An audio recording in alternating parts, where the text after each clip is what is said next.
Si vous voulez comprendre ce que je vais vous dire, sachez que j'ai la tête couverte d'un capuchon blanc et que je secoue un cliquet de bois dur. Je ne sais plus quel est mon visage, mais j'ai peur de mes mains. Elles courent devant moi comme des bêtes écailleuses et livides. Je voudrais les couper. J'ai honte de ce qu'elles touchent. Il me semble qu'elles font défaillir les fruits rouges que je cueille, et les pauvres racines que j'arrache paraissent se flétrir sous elles.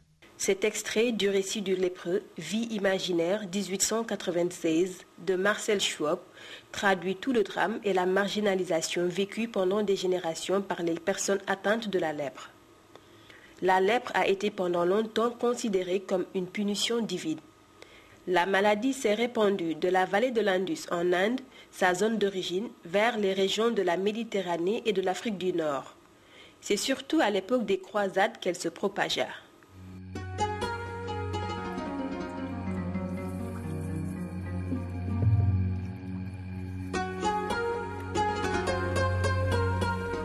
La lèpre est une maladie de la peau et des nerfs causée par un microbe.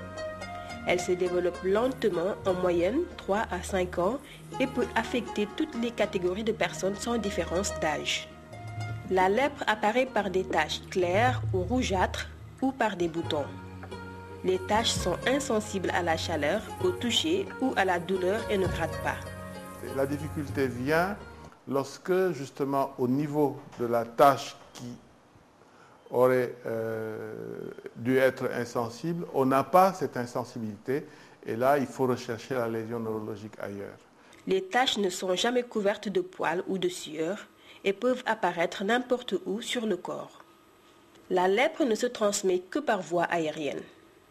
Oui, la contamination est possible uniquement quand vous êtes en présence d'un malade qui aurait une forme multibacillaire et qui n'est pas soigné. Mais dès lors qu'il est traité, on ne peut plus parler de contagion possible. Au Sénégal, la lèpre n'est plus considérée comme un problème de santé publique, ceci grâce à la synergie d'action entre le gouvernement et la DAO, association allemande d'aide aux lépreux qui intervient depuis 1963 de façon indirecte. En 1979, quand la DAO elle a installé au Sénégal, qu'elle a mis en place un secrétariat permanent pour les activités, pour coordonner les activités des associations membres de l'ILEP, des associations internationales de lutte contre la lèpre qui est basée à Londres, dont la DAO est membre fondateur. Le programme de la DAO au Sénégal consiste aujourd'hui de 2 volets. Ce sont le volet médical et le volet social, appuyé par le secrétariat et l'administration. L'un des progrès les plus importants de ces dernières années dans le domaine de la santé publique est la formidable avancée de la lutte contre la lèpre consécutive à l'application généralisée de la polychimiothérapie pour guérir tous les malades.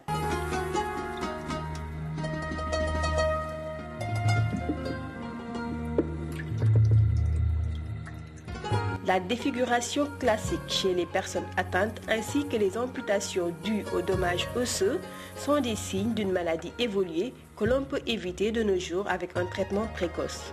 Au Sénégal, on se réjouit d'avoir pu mettre en place ce traitement dès 81, 82 et ça s'est progressivement étendu à toutes les régions et nous avons pu justement répondre positivement dans des délais très courts à la stratégie d'élimination et nous sommes arrivés à l'élimination de la lèpre. Créé en 1965, l'Institut de léphrologie appliquée de Dakar a joué un rôle prépondérant dans la mise en œuvre de la polychimiothérapie telle que recommandée par l'Organisation mondiale de la santé. Les stratégies de lutte menées dans le cadre du programme national de lutte contre la lèpre ont donné des résultats probants. La lèpre est intégrée dans les soins de santé primaire. La lèpre est traitée comme toutes les autres maladies. Les postes de santé, les centres de santé, les hôpitaux, tout le monde pratiquement travaille dans la lèpre. Aujourd'hui, le contrôle de l'endémie lépreuse au Sénégal repose essentiellement sur l'exécution des activités définies par l'OMS dans le cadre de la stratégie mondiale pour l'élimination de la lèpre. Le principe est de s'assurer que tous les malades sont dépistés à temps et traités correctement par la PCT. Quand la lèpre est dépistée tôt, il n'y a pas de mutilation. Quand il n'y a pas de mutilation, la réinsertion sociale de la personne est beaucoup plus facile. Et dans ces conditions, il n'y aura pas de marginalisation. Si des complications surviennent, un autre volet du programme de santé de la DAO, le programme de prévention des invalidités et réadaptation physique permet de limiter les dégâts.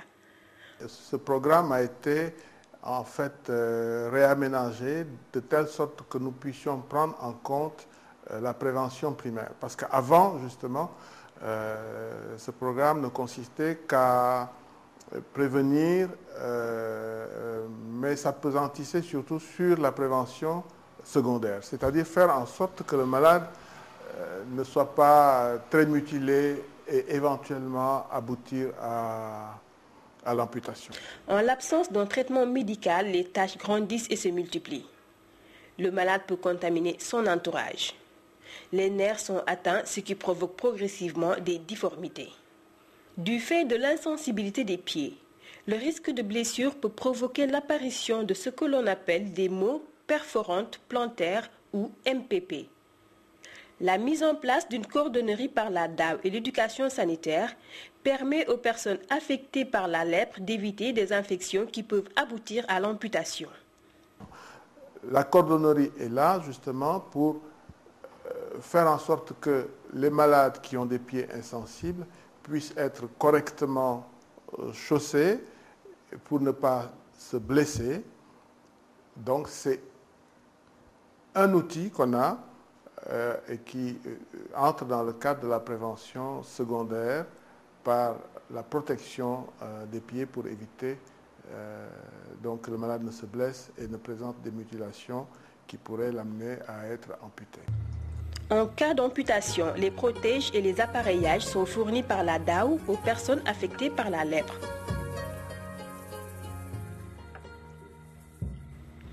Les soins et les médicaments sont gratuits.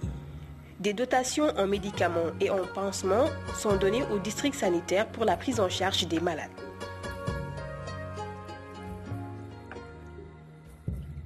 Ôter la peur et les préjugés, instruire la communauté sur les signes de la lèpre, encourager le dépistage précoce et le traitement sans délai, tels peuvent être les atouts majeurs dans la lutte contre la maladie.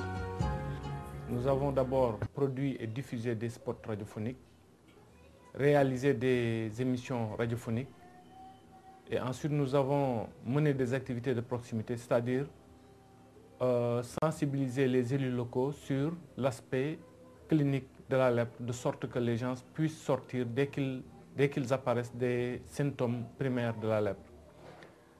Ensuite, nous avons formé les relais communautaires et en perspective, nous envisageons de former les anciens malades de la lèpre et de faire d'eux des relais qui pourront véhiculer le message essentiel, les informations essentielles sur la maladie.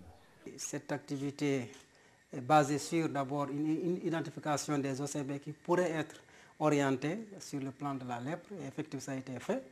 Et maintenant, au-delà de cette orientation, de cette capacitation des OCB, il est convenu que les OCB doivent mener des activités d'information pour la détection précoce de la lèpre au sein de la communauté par les populations elles-mêmes.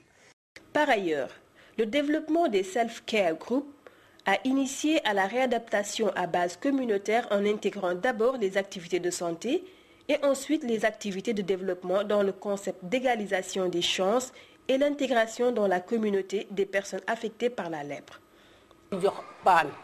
wane paanam nga dugal ci sa tànk ñaar fukki minute nga raxas ba mu set wecc nga dem tala sa tànk ci kaw bank bi ñu defal la garab faj la nga dem dañuy yeete képp koo xam ne dem nga